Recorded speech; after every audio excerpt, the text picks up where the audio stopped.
Hello Internet, and welcome to my live reaction for One Piece Chapter 1017. When we last left our heroes, we checked in with Toko and Mr. Tengu, who were at the Fire Festival, just sort of, commenting, hoping that Yasui is looking down on them, having a bit of a moment. We also check in on CP0, sort of evaluating the battlefield, and then we move into the chapter's meat, with Nami, Usopp, and Tama. We learn that a little bit of Zeus's soul escaped to the Climax, and he's now kind of bound to it. He can't escape. He's kind of, whether he wants to or not, and whether Nami wants him or not, he is, forcibly bound to the climate baton, which is good, because Ulti is not as down as we thought she was. She shows up, tries to attack Tama some more, as she kind of blames Tama for Big Mom betraying them and Big Mom attacking Page 1.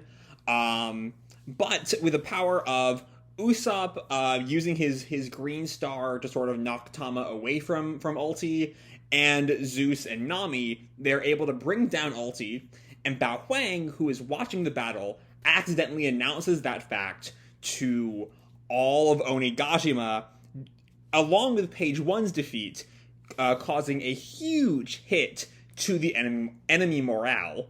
And at that moment, Tama grabs Bao Huang and uses her little paper speaker thing to start her plan to her tamed gifters. Meanwhile, on the rooftop, Yamato announces his intent to formally join Luffy as a Straw Hat, and his clash with Kaido kind of begins in earnest. So let's jump right on into Chapter 1017, The Order.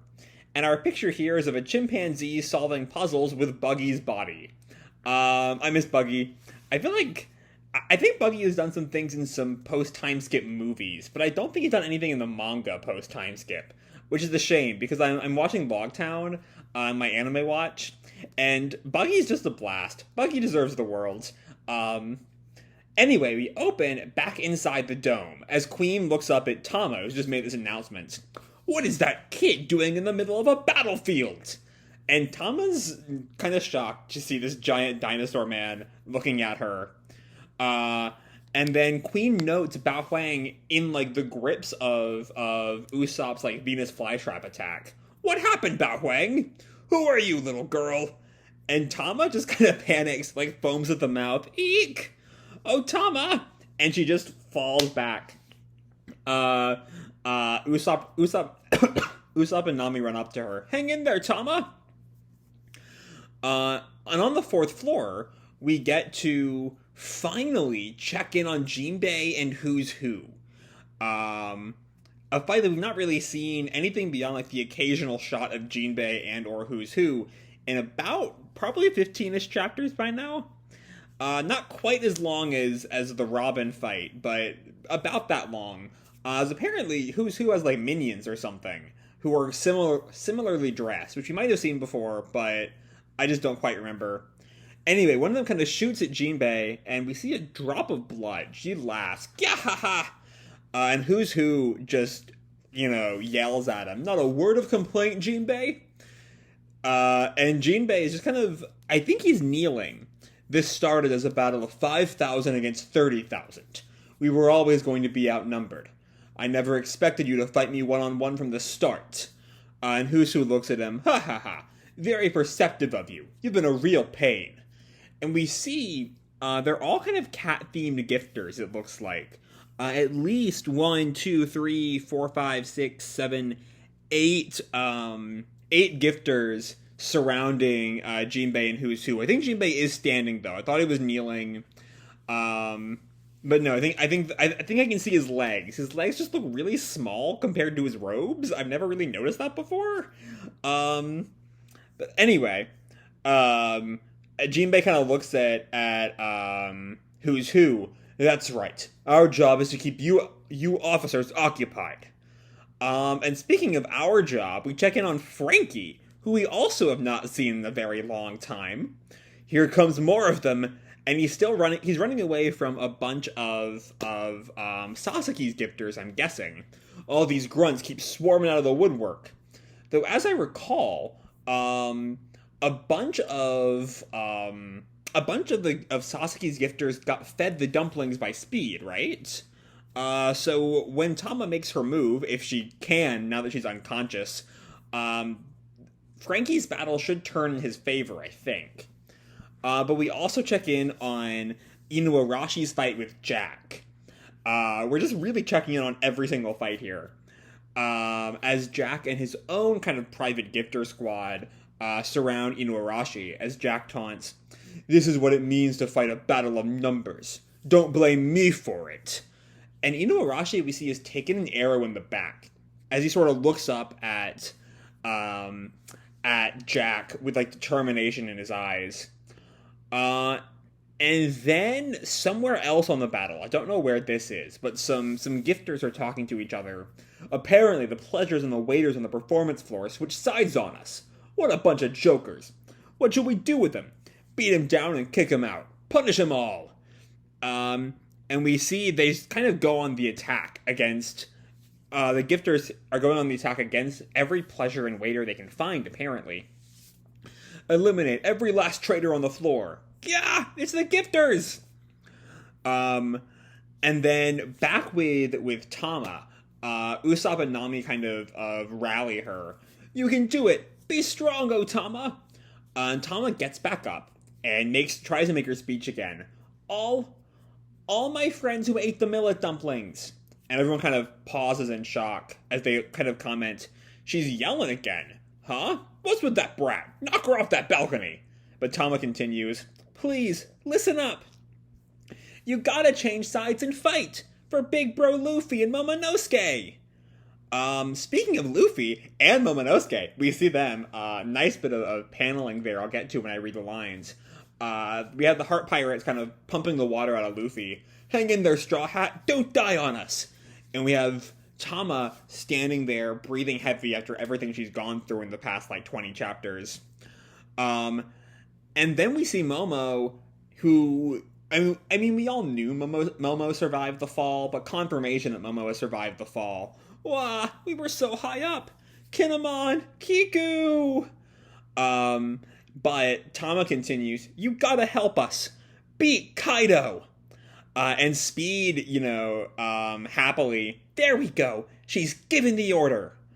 And one of the other gifters calls to another, "Briscola?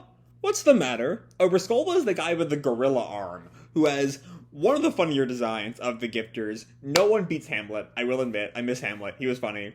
Until I saw Briscola's gorilla out of the arm, I had forgotten about Hamlet. But God, Hamlet is just such a good character design. I'm sorry. I'm back on my Hamlet stand bullshit. It's just a fucking fantastic design. Anyway, focusing back in on this chapter, Queen does not know what's going on yet. So he shouts, "Someone pound that little kid flat, whatever she's talking about." But Briscola, who I guess only just now ate the dumpling and is only now coming under Tama's spell. "Briscola, what are you doing?" And Briscola takes his gorilla to the Beast Pirate forces. "Your wish is my command, master." Gah! The gifters are acting strange. "Yeah, I got you, master." "Whoa, why are you obeying that little kid?" And one of them, "Take down Kaido. Join in, boys." "What do you mean, Daifugo?" Yeah, the thing about most of these gifters is, with some exceptions, I don't personally recognize any of them. So, Daifugo we might have met before, and I could not tell you that. Briscola, I remember because of the funny gorilla hand. But no one else has, been etched into my memory. Anyway. And so we see, we cut back to Jack. "Hey, what's going on?" And we see that Tama apparently even reached the gifters, or Speed reached the gifters that are with Jack as they're fighting each other. What does this mean? And then some more samurai watch. Are they infighting? Speak of the devil! It's my boy! It is my boy! It's Hamlet! I hear you loud and clear, master. His ass is still a fucking giraffe. Hamlet's gone mad. I love you, Hamlet. You're just the best character design in One Piece. I'm sorry. I love this fucking man so much. I know nothing about him, but I will die for that character design. And then another gifter barges into the Jimbei fight. Jimbei, first son of the sea. I'll handle the peanut gallery for you. Just focus on crushing who's who. And then we get an announcement on a Mary, I guess. Fourth floor speaking. Poker the headliner has suddenly turned traitor. And who's who? I guess this is Poker right here. What are you doing, Poker? Some more brain. I guess they're brainwashed. It feels sort of like morally ambiguous to be like Tama went around brainwashing everyone, but like that's what she did. We all agree she just brainwashed, hundreds of pirates, if not thousands. Either way, good thing they're on our side. We're gonna help you out, samurai. Second floor speaking. We're behind Straw Hat all the way. The gifters are turning on us. What?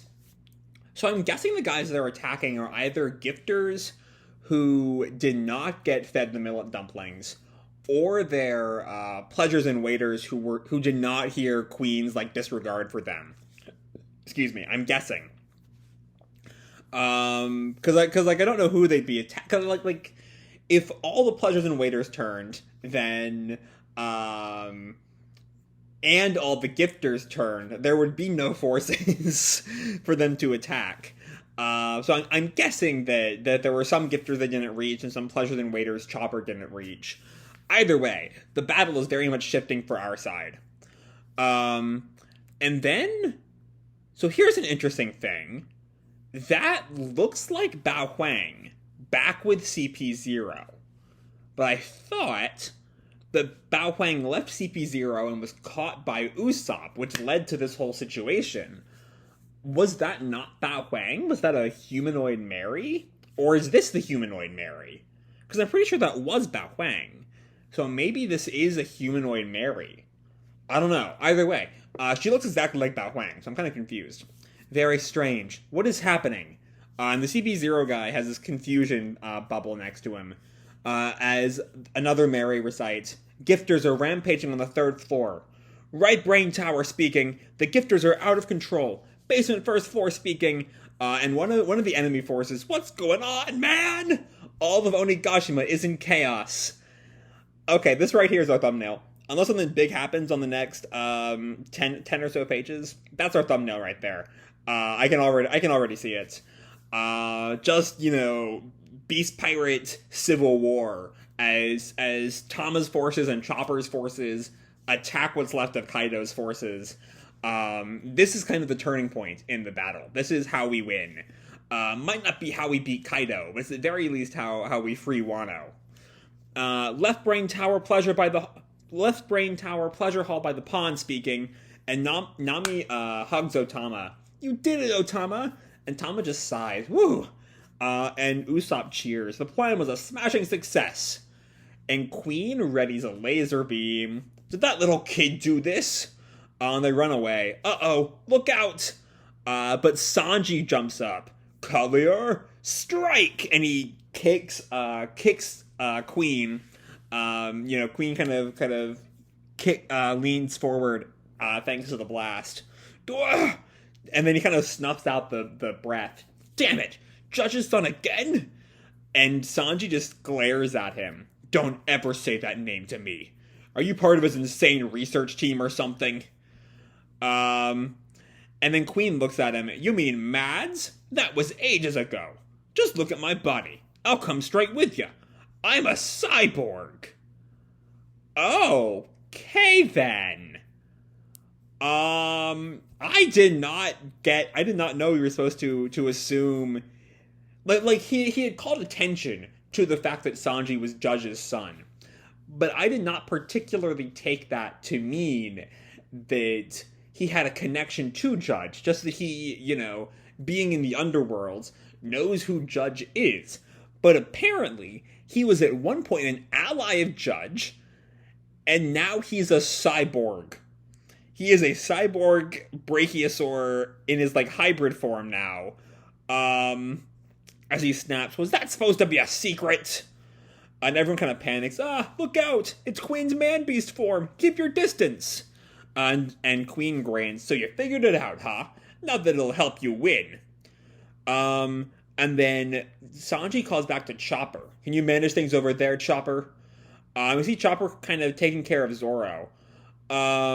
Actually, hold on. Where is he? I'm trying to find him in that panel. Because we see the two mink doctors, but I can't really see him. I'll be fine. You just focus on yourself, Sonny. So is it true, Miyagi? Hold on. When did Chopper start calling Sanji Sonny? And Chopper kind of Sanji shows a bit of concern there. Okay. But I can't help but worry. And Chopper says to Miyagi and Tristan. Tristan's the goat, and Miyagi is the... I can't tell what species the woman's supposed to be, but I think that's Miyagi, right? Anyway, did you have this medicine on Zoe the whole darn time? When did Chopper start talking like this? Oh, okay. I just read that little explanation thing. Baby Geezer. Chopper's Rumble Ball side effects.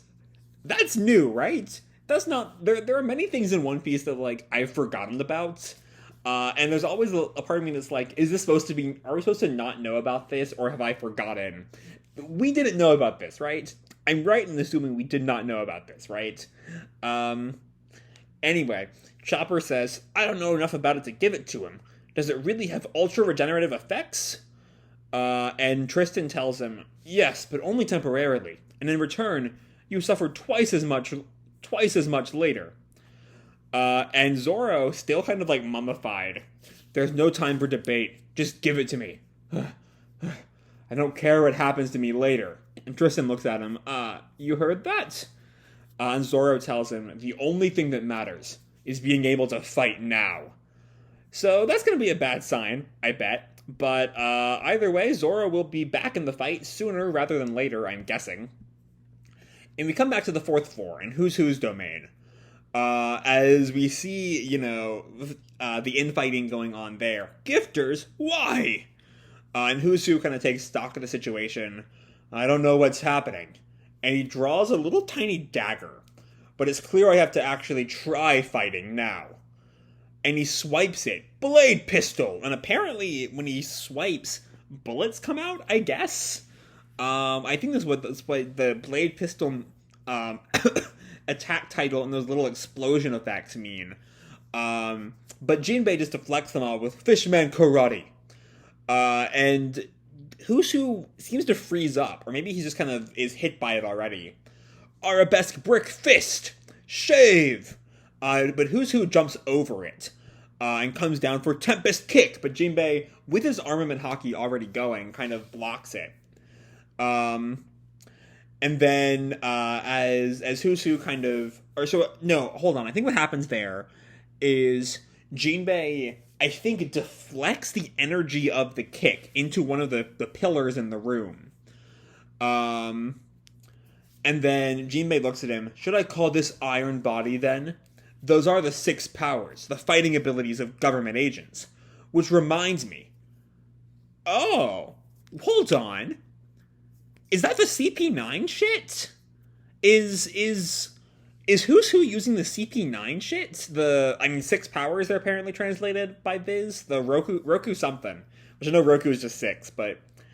Okay, why does he have the CP9 powers? And as Who's Who kind of transforms into his hybrid form, Jinbei continues, I heard about a member of the secret government agency CP9, who escaped from jail. Seems strange that a secret agent would be in prison, however. And Who's Who laughs, ha ha ha, I can't believe you remember that. Yes, that was me. I knew you, but you don't know me. Okay. I'm guessing this is pre-series, right? He's not, because he's not no. I'm trying to think if there were any CP9 members who who didn't have devil fruit powers, who he could have, like, been thrown in prison and then gotten out and reinvented himself and gotten a new devil fruit. But I don't think there is. I'm pretty sure they all had devil fruit powers by the end. Either way, Who's Who kind of continues. I happen to like what I am now. But I went through hell, all because of a single little mistake 12 years ago. You know, they used to say I had just as much potential as the genius Rob Lucci. Alright, there's our Lucci callback to go with all our CP9 callbacks. And Who's Who does his next attack, Fang Pistol, which kind of projectiles his bite. Is that also part of the 6 powers? It's been a long time since I read NS Lobby, and I read most of it during, like, finals week my junior year of college, so my memories of it are just a little bit hazy. Either way, Jimbei kind of dodges out of the way. And we see the Fang Pistol takes a huge chunk out of the pillar. And Jimbei responds, yes, I've never seen those 6 powers before. I pity you, but I have nothing to do with your fate. But Who's Who counters, that's where you're wrong.